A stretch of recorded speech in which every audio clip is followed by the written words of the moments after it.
hello. What I'm going to do just now is I'm at the bank and I have no traces with me. I don't know where the hell they are.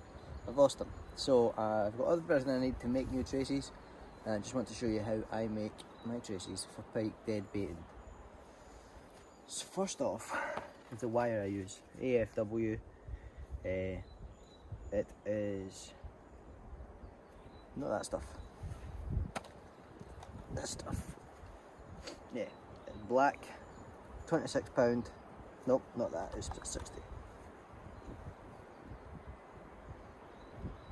Yeah, that's right, I've obviously got the wrong stuff, that must be for the perch. It is this stuff, camo, £60, 30 foot in length. The sticker there says what it is. So yeah, so first we get a bit of it out, find the end. There's there. Actually just work that round. I want a decent length for this stuff. Let me just check something. This is better stuff. Yeah, much better stuff.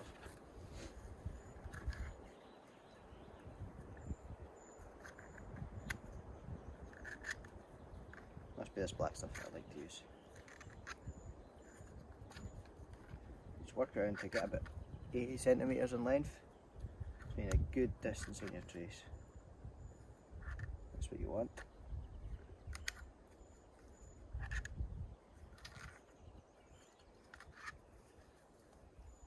Got about a foot so far. Need about 3. I've obviously got the wrong end of this. It should come a little easier than this. Oh well. 2 foot.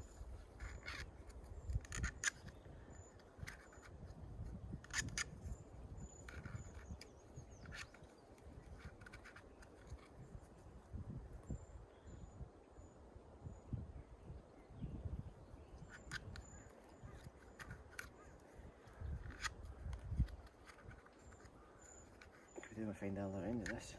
It's a bit long, I'm going to have to do this a few times. Right, it's about the length of my arm. That'll do. And obviously need some special snips for this because it's really hardy. The first thing we're going to do is put a swivel on at the top. What you do is you get your AFW leader sleeves, number 2 in this case, for this wire. Grab one of them.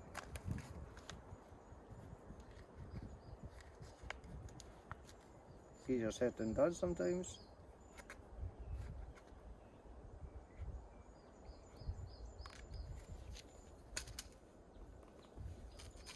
And the swivel. You put your sleeve on first.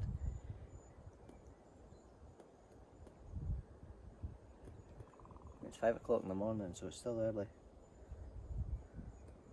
I had half a can of beer last night. I just couldn't be bothered drinking. And then you put your swivel on, and then you put your trace wire back through your sleeve.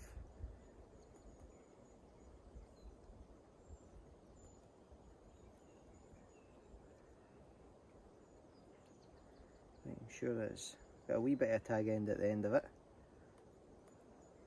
Pull it up, work it up. Don't work it solid, it's still a wee bit of flexibility is a good thing. Get your crimps, stick it on, and crimp that bad boy shut. Make sure not to get the swivel in it. I like to do it a few times just to make sure. It's solid with one, but I like to do it a few times just to be safe.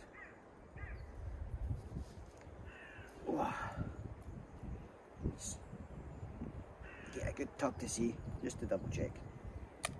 So, fine. And the way I do my hooks, I like a bit of flexibility in my hooks. I like them to be able to turn and swirl and, you know, I don't want my traces to be absolutely rigid. So the way I do it is put a sleeve on first.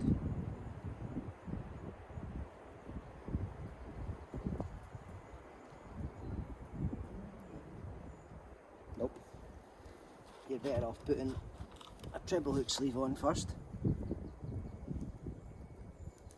Just try to remember it in my head.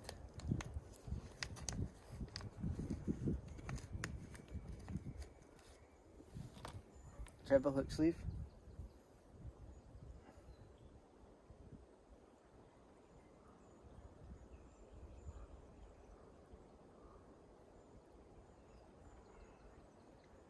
No, that's to go in at the end. Right. Your crimp sleeve.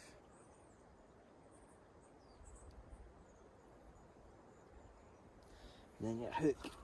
What I use is VMC number 4, Predator Barbarian. They're good. They will bend before your wire does. So if you get snagged and you're really pulling it, this will give up. Like, it's obviously quite solid, but it will give in before your braid does or your wire does. So I would much rather just have a bent hook which I can replace than have, you know, I'll lose a pike out there. I really don't want that.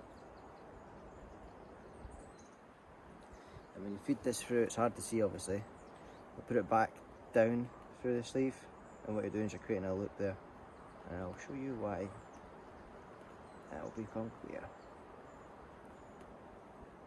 And you want to set your depth. I don't like having them too far apart. So probably there. Some people have it far. And then you've just got to give a wee, see that wee loop? You're going to just, see that wee loop? You're going to just pull it so it's got a wee bit of movement. And you see that hook can, all it likes. And if you want to be super fancy, you can put a swivel on that and then connect it. But that's super duper fancy. Put that on. Yeah, I'm probably going to slide this down a bit actually. Made it too long.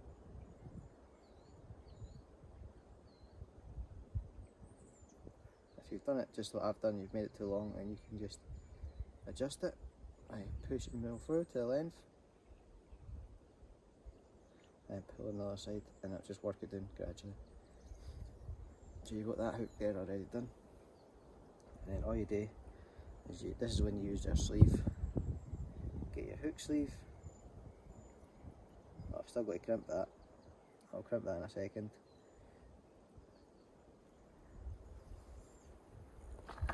Don't forget to crimp it, James. No sugar.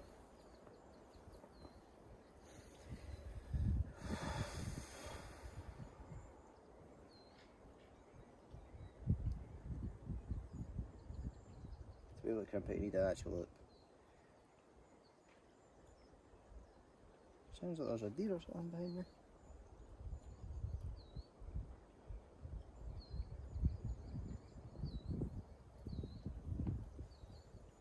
There we go, that's not going to do that.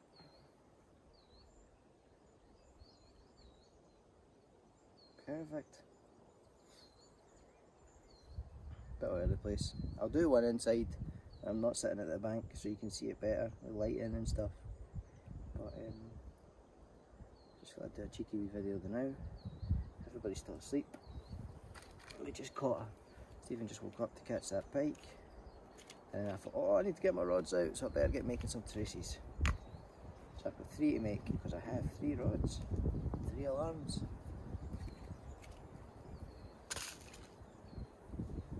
I probably got more to make because I think Lewis passed me traces last night so I could get fishing last night, and it turned out to be lure traces. He's new to fishing. I was like, well, they're no bloody use. So,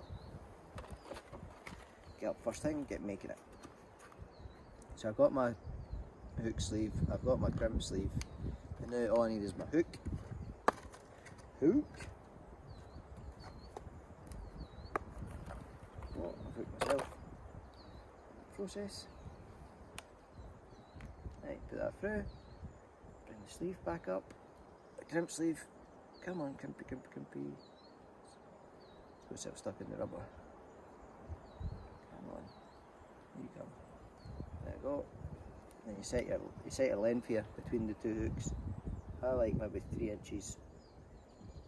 Maybe less. 2 to 3 inches I would say. Doesn't need to be long.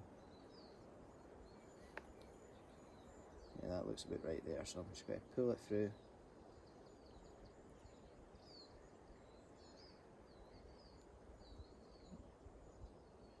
Slide the crimp up to it, lock it in place.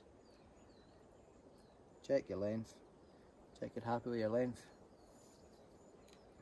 And just once this is done, that's it.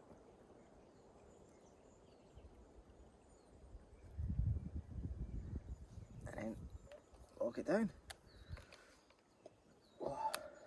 And this is the one you need to make sure that it's absolutely solid, because this holds it all together. So, like I said, I like to do two. Okay, just like that. I can get one bait out now. Right, so obviously I've got a wee bit of tag there, so I'm just going to cut it. Not too much though, you want a wee bit out. Just like that in my wee box. Tidy it up just by putting this wee sleeve on.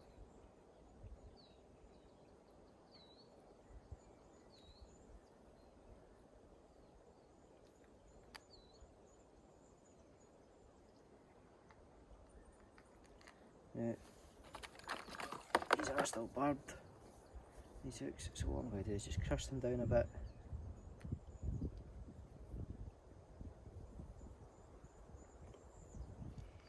Now I notice I crimp all three. You only want to do two, so you can keep one in your bait. So only debarb two. I don't know if you've ever had barbed hooks down the bottom of a pike's throat. It's hard to get out if they're barbed. So we'll take them off. Still got to pull them in and catch them. I'm not here to be killing pike. So that is how I make my traces. Nice and easy, nice and quick, as you've seen. Very effective. A lot of flexibility in the line. Like, I don't even put bait elastic around. With this wire, what I do is tie it around the tail. Like, not tie it, just do a simple overhand knot and put it around the tail, and it'll not come off normally when I'm using this wire.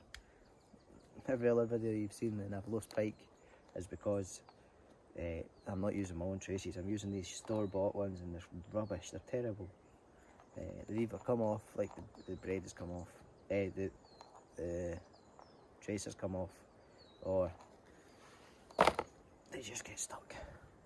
There we go, one finished trace, just like that. Look how long that is, length of my arm, that trace. That's a very effective trace. Nice, lovely, lovely jubbly, as the English would say. What I'm going to do is just hang that over there. No, I'm not. It's going to fall off. And we'll lose it. I'll put it straight on my rod and I'll hook in. There. Sugar. That's how sharp the hooks are. There's the swivel. Hard to see.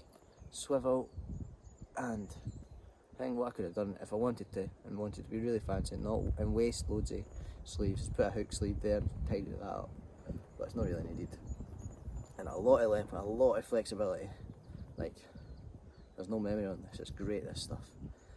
This is the best wire. And then the hook, and the hook at the end. That's a deadly setup, that. Absolute deadly setup. You'll catch pike using this. Right, I'm going to put that on my rod. I'm going to take one rod down. Whoa. So there you've seen it. That's how I do it.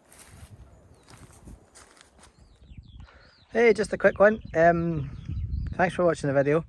I really appreciate the views and the likes and the comments and the subscriptions that we've got so far. I'm trying to get to 1,000 subscribers so I can start making some pennies off of this YouTube. Start making my videos a wee bit more detailed, a wee bit better, a wee bit more effort into them, and more kind of production value, I guess. So please, I want to stress the importance of subscribing. It's free to us viewers. I also view loads of YouTube videos. I subscribe to a bunch, and it makes a massive difference to the YouTubers. So please subscribe, like, comment, watch all my other videos, all the rest of it. But yeah, make sure you subscribe, please. I really appreciate it. And I've got loads of good trips coming up, like quite a few good trips. I recently caught a big fish, and that's coming up like 2 videos away. So be sure to check that out.